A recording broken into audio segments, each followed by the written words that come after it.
America's North Woods border region. Within this land of 10,000 lakes and miles of dense timber, a hideous creature is believed to lurk. The North Woods is probably one of the last frontiers in America. There's still a lot of places in this area that hasn't been set foot by man. Monsters and mysteries exist here because it is remote. Up in the North Woods, winters are long. In times of biting cold and isolation, a devouring monster is believed to come forth. It's terrorized native people for generations.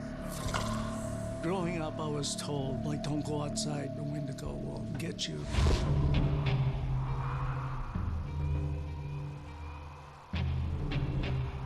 Among the traditions of the northern Algonquin tribes is the Wendigo, a monster that can seize hold of a person to carry out its hunger for human flesh.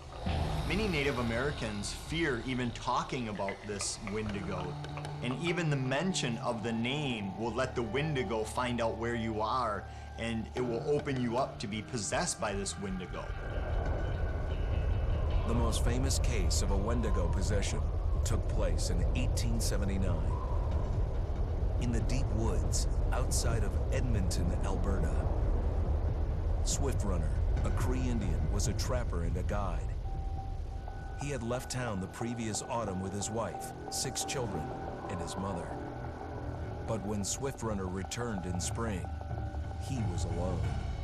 Swift Runner came into a nearby village telling this heartbreaking tale. I had to watch them starve to death. Of his family being killed by starvation, and that he was the only survivor. My whole family gone.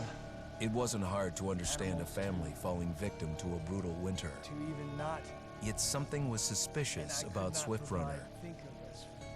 He was a strapping man, and he came into town weighing over 200 pounds. It didn't look like somebody who had just weathered a terrible winter. He wasn't malnourished, didn't look like he was starving. He looked healthier than ever.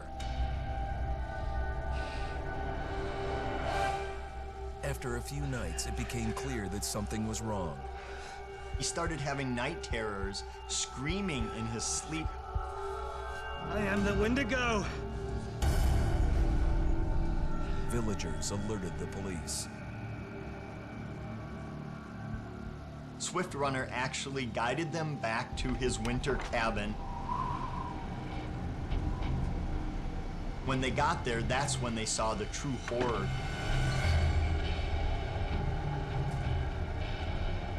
Human skulls were scattered around, many bones, some of which had been snapped in half, and the marrow inside had been drained.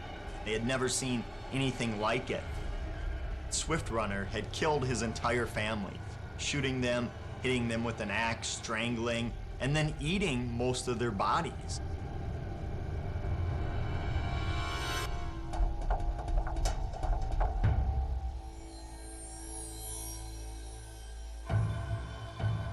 Right up until the moment the noose was on his neck, Swift Runner swore the evil spirit of the Wendigo had possessed him and twisted him into a cannibal killer.